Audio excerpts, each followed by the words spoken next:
Honey, D.L. Hughley ain't playing with y'all.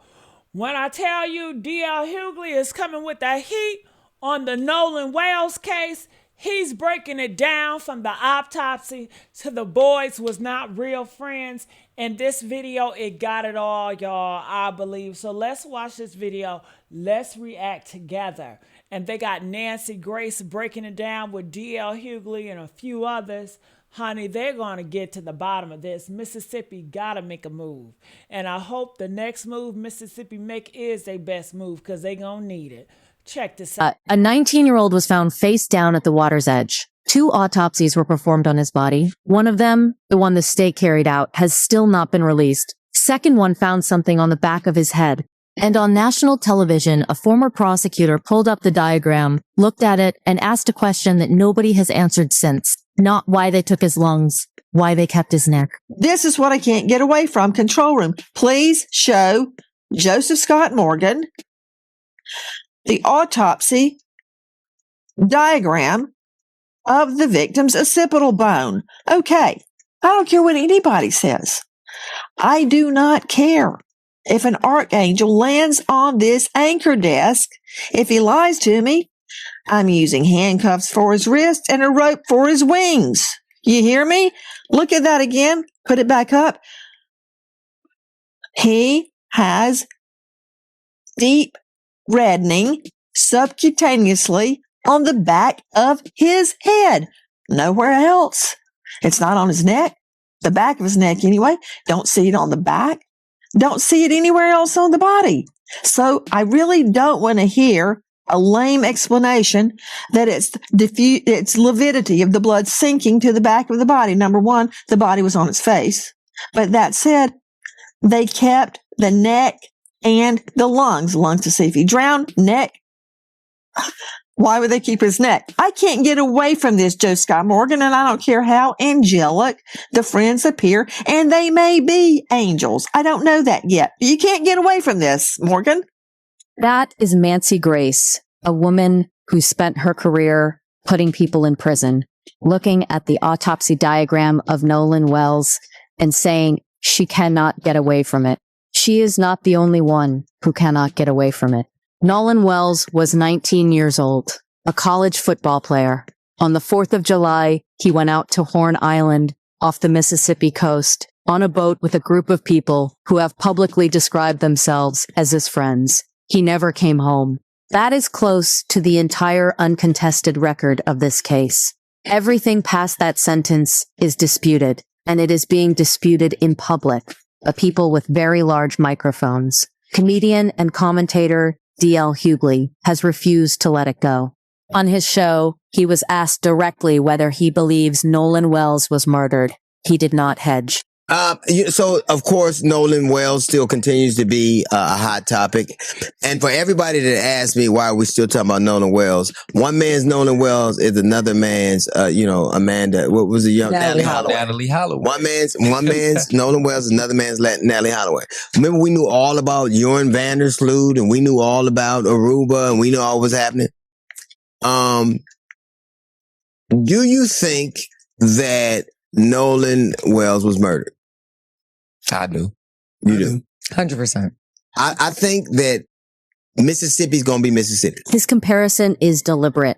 Natalie Holloway, the American teenager who vanished in Aruba, that case lived on the news cycle for the better part of 2 decades. The public learned every name. Investigators wanted to speak to anyone who had been anywhere near her. Hughley's argument is that the same energy did not arrive here. But this video is not about D.L. Hughley's opinion. It is about the document that came after it. Around 4 in the afternoon, a call went out from that boat. So it's Vicky speaking. How can I help you? Hey, we're at the west tip of Horn, and our village pump stopped working. We're sinking. Can y'all please come? We have a membership. All right. How far is it coming up, sir? Can you give me a description? Ankles? Hello? Hey. Yes. How far is the water coming up, sir? It's coming up. We're just thinking. I don't know. Like we're going down. All right. Well, let's get you going. Membership number or phone number listed on the account, sir. I don't know the phone number. It's either, I think it's, try that. All right. I know we have a membership, like, guaranteed. Or I don't have to tag. You got Membership ripped off. number or anything? It's okay. I'll get you over to the captain. What's the best phone number to reach you at? Reach me at Particular phrases in that call, if it's to be believed, Nolan don't die. Sure, he's dead. Is he dead? Nolan, OMG. Wake the F up. It goes on. I thought he was on the check his chest.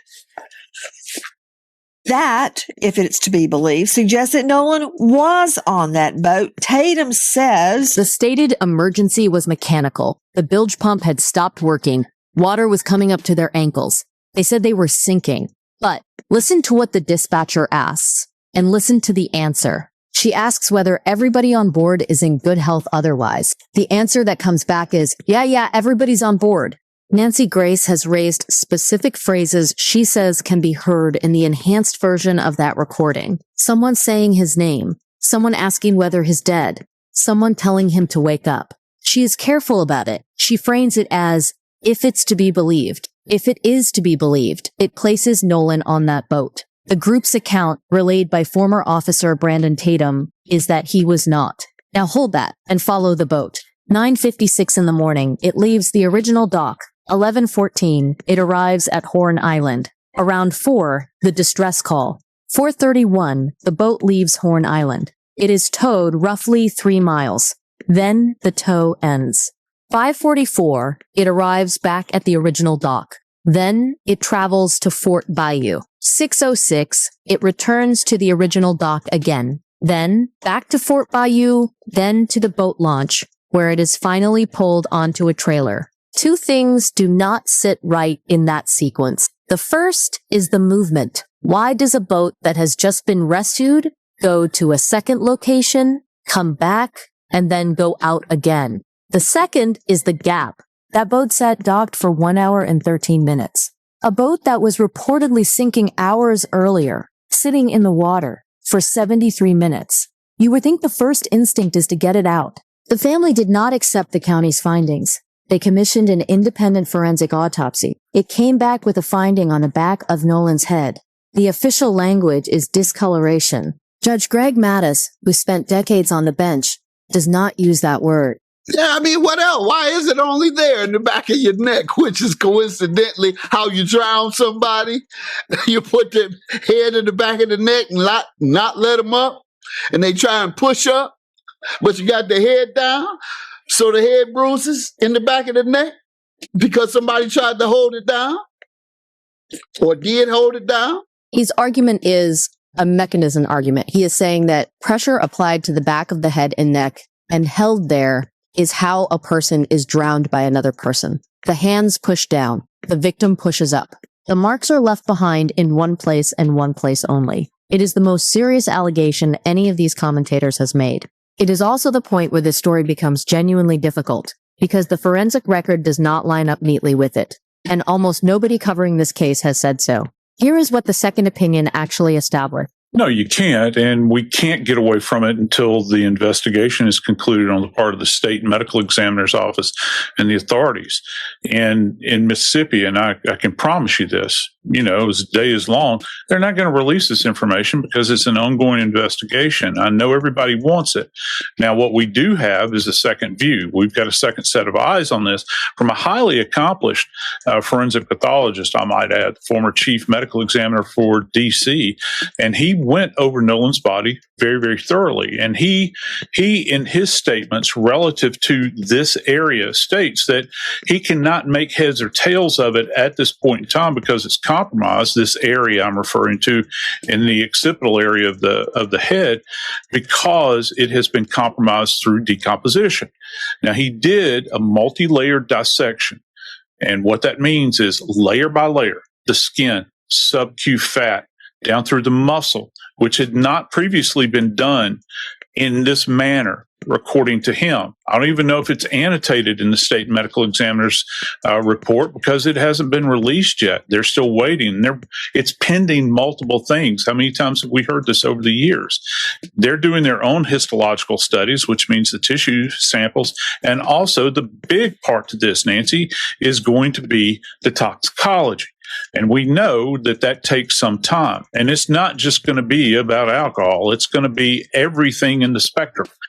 That is Joseph Scott Morgan, a forensic expert, walking through it on Nancy Grace's program. The second opinion came from a highly credentialed pathologist, a former chief medical examiner for Washington, D.C. He performed a multi-layer dissection, skin, subcutaneous fat, down through the muscle. According to Morgan, that had not previously been done in that manner. And his conclusion on that area was this: he cannot make heads or tails of it. Not because there is nothing there, because the region has been compromised by decomposition. So take the three positions and lay them side by side, because they do not agree. Judge Mathis describes bruising on the back of the neck. On Nancy Grace's program, reviewing the diagram, the reddening is placed on the occipital bone, the back of the skull, and it is stated that it is not on his neck. Judge Mathis calls it fresh bruising. The pathologist who dissected it says the area is too decomposed to reach any conclusion at all. And D.L. Hughley described the organs as having been withheld from the family. What Nancy Grace states is different and colder. They were retained. The lungs were retained to determine whether he drowned. That is standard, which leaves her question standing exactly where it was. Why keep the neck? 3 men are looking at the same autopsy and seeing 3 different things. That is not a detail. That is the case. And none of them are looking at the full picture because the state's report has not been released. The histological studies are pending. The toxicology is pending, and it will not just be alcohol. It will be the full spectrum. Meanwhile, the group's account has held up in some places and cracked in others. Their explanation for the boat is detailed and, to anyone who boats, coherent. The bilge pump failed. Water rose high enough to knock out the batteries. They needed a tow. Once out, they drained the water through a hole in the hull and plugged it. Brandon Tatum says they walked him through it, on the water, at the locations where it happened. He says they showed him video from the day. He says he saw text messages from the young woman Nolan was with, and that in those messages she describes hearing the group calling for Nolan to get on the boat, and says he did not. Then there is what happened when Tatum sat across from Nancy Grace. He was asked about phone reception on Horn Island because if there was no service, that would explain why Nolan's own phone shows nothing from that day. Have the friends taken polygraphs? Well, from my understanding, all but I believe one took a polygraph, and from what was told to me that they all passed, and all of the ones that took a polygraph took one without a lawyer. And they cooperated with law enforcement. So from my understanding, everybody took a polygraph test. Why do you say that's from what you understand? Did they tell you they took a poly and passed? Yes, ma'am. They told me that they did it. I wasn't there. So that's what I'm saying from my understanding. They told me that all the boys except one, which is Warren, I believe, took a polygraph test. All of them did not have lawyers and did it and cooperated with police. Warren also cooperated with police. I just believe he didn't take a lot to take the test, but Warren is the young man that I interviewed. So according to what they told me, they all took a lie detector test and passed. And it's an equivalent of a lie detector test. It's not a traditional lie detector test, but it's the same theology of trying to get to if a person is lying. I don't know the name of it. It's an equivalent of a lie detector test. It's a different methodology. I don't believe it was a polygraph test. I believe they took other stressors in order to analyze. So then the answer to did they take a polygraph would be no. Well, yeah, I think it could be semantics because they took a test to analyze whether or not they were being truthful in their statements, and that certified test, they passed it. It just wasn't considered a traditional polygraph. I think it's a more advanced way of doing it. Brandon Tatum. Hold on. In a nutshell,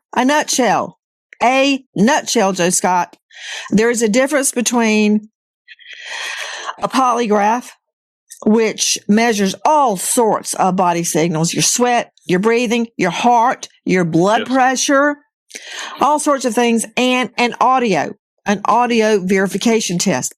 Big difference. That is the polygraph exchange, and it matters more than it first appears.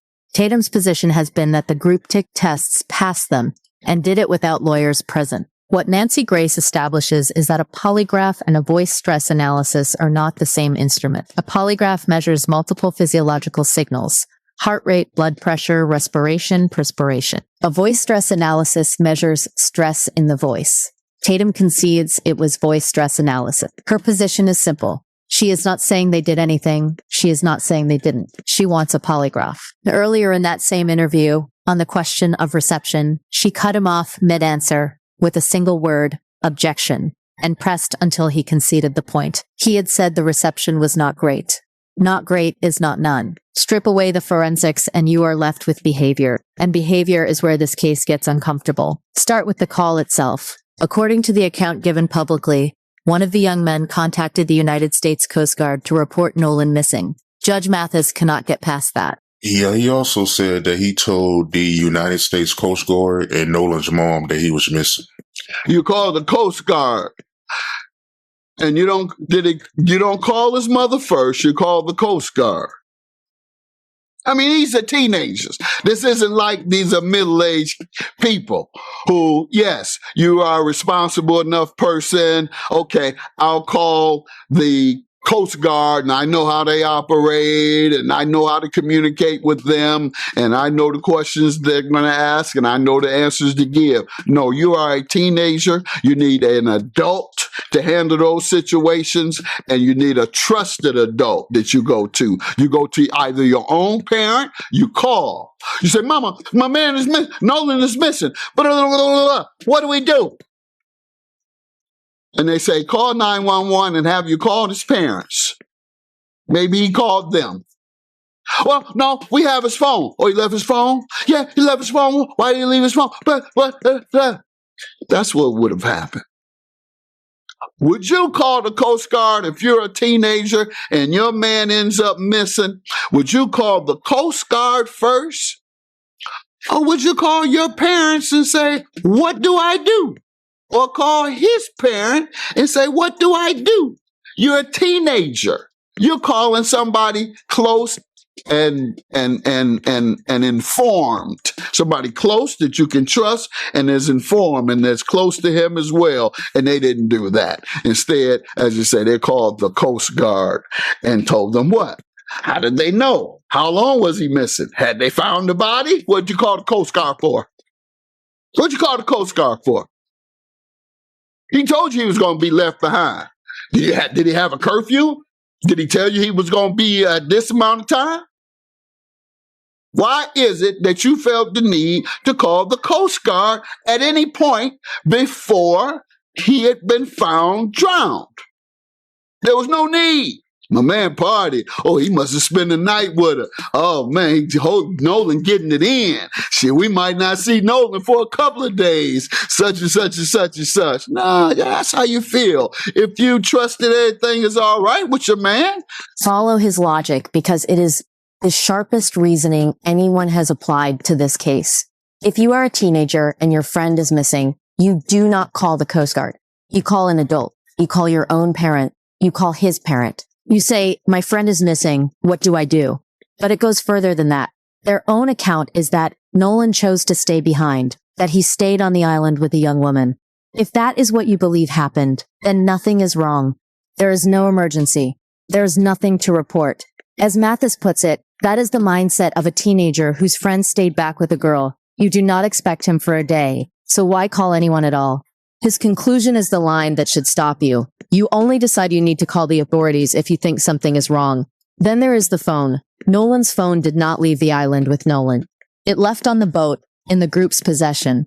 The explanation offered publicly is that it is common for people to leave their phones on the boat so they don't get water damaged. Yeah, his friend doubled down that Nolan wanted to stay. He also said that it was common for people to leave their phones on the boat so it won't get water damage. No, not either. You know, no teenager in the world, they would risk the salt. What is him? Salt water if you drop it? If you drop your phone in any water, you can drop it while you're on the dock. Drop it while you're in the boat. Drop it. So you can drop it in any place in the area of salt water. And so, no, everybody, all those young people, it is not common. That's a lie.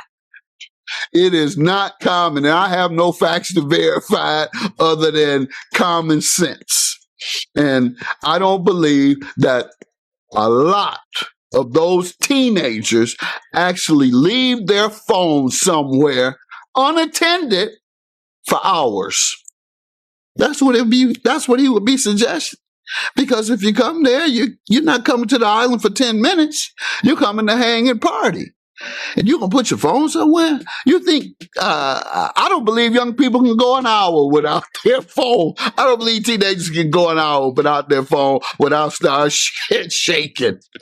Yeah, that's what I'm trying to figure out, because it still don't make sense to me, because they never told Nolan mom that they had the phone. She had to use an app to find out. So correct. Yeah, they had it and didn't turn it in. The only way they found it, as you just said, his mother had to use an app to find the phone, as opposed to them saying, oh, we have Nolan's phone. And the news comes on. Oh, Nolan is missing.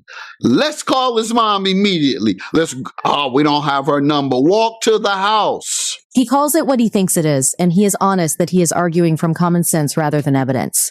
A phone can be dropped anywhere, on the dock, on the boat, in the shallows. The saltwater reasoning does not survive contact with how people actually behave. And these were teenagers on an island for a full day, not 10 minutes, a day. But the part that lands hardest is what happened afterwards. They had his phone, and his mother was not told. Christine Wells had to use a tracking app to locate her own son's phone. When it was finally handed over, she opened it. And according to her, there was nothing. No saved picture, no snaps from that day. And she opened both accounts before the 24-hour expiration window had closed. Her reason for finding that impossible is the most human detail in this entire case.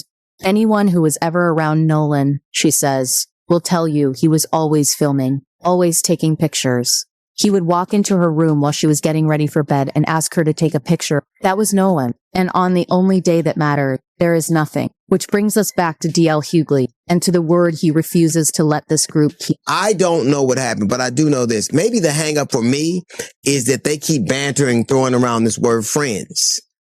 We were his friends. We were his best friends. Who was it? This young man this young man right here. If Nolan could dig himself out of his grave right now, he would. No doubt. Nolan would be livid is an understatement. Nolan would never want anything pursued this way at all. I think he would be really upset with his parents about how they went about the situation. I think he generally would. I don't think he wouldn't support it. I know that for 110%. I know he wouldn't support any of it. Best friends? Like I was told the story on the radio earlier this week. I had a best friend, a good friend of mine named Kevin. And Kevin and I were best friends. We would get into it all the time. 16 years old. He had a great job, moved in with this girl. The girl had a kid by somebody else. There was always friction. One day Kevin asked me to get his back with him. And normally I would, but this time I got so mad at him and told her to leave the girl alone. We had a fight. An argument ensued. I'm like, fuck you, go. And Kevin got killed. And I was so hurt by that. And a lot of people in the neighborhood, I remember, I told the story on the radio, a dude named Roger said, you let that boy to drown by himself. My mother didn't want me to go to the funeral because she thought that the people were they were so mad at me. She thought they were going to harm me. He was my friend. And I had to say, because if that's your friend, that's the last time you're ever going to see him again, ever. Ever. He is explicit that he is not calling anyone guilty. His argument is narrower and harder to answer than guilt. It is that nothing described here resembles friendship. They held the phone. They did not attend the memorial. When asked why, one of them explained that he had been receiving death threats and had to put his own safety first. Hughley's answer to that is a story about a boy named Kevin. They were 16. Kevin asked him for backup one day and Hughley refused him. They fought. He told him to go. Kevin was killed. A man in the neighborhood told him afterwards that he had let that boy drown by himself. His own mother did not want him at the funeral because people were angry enough that she believed he might be hurt there. He went anyway because it was the last time he would ever see him. He says that until about 10 years ago, he was still checking into hotels under Kevin's name. That is the standard he is holding these young men to, not evidence. Grief. The family has stopped waiting. In the space of 24 hours, Court documents were filed serving subpoenas on Snapchat, WhatsApp, TikTok, Meta platforms, and the location tracking service Life360. They are not asking for a summary. They are asking for everything. Current and prior usernames, passwords, email addresses, phone numbers, display names, IP addresses tied to every account, all communications, chats, posts, and stories. And here's why that matters. Deleted does not mean gone.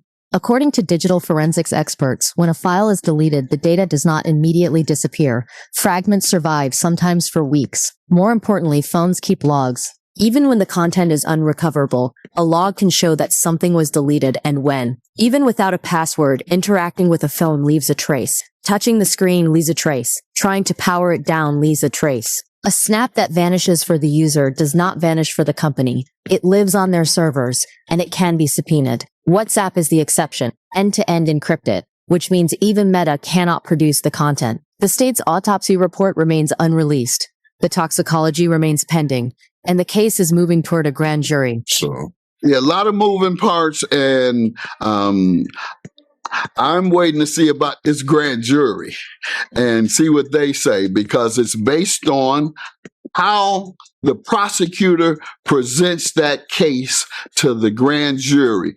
Grand jury hearings are one way.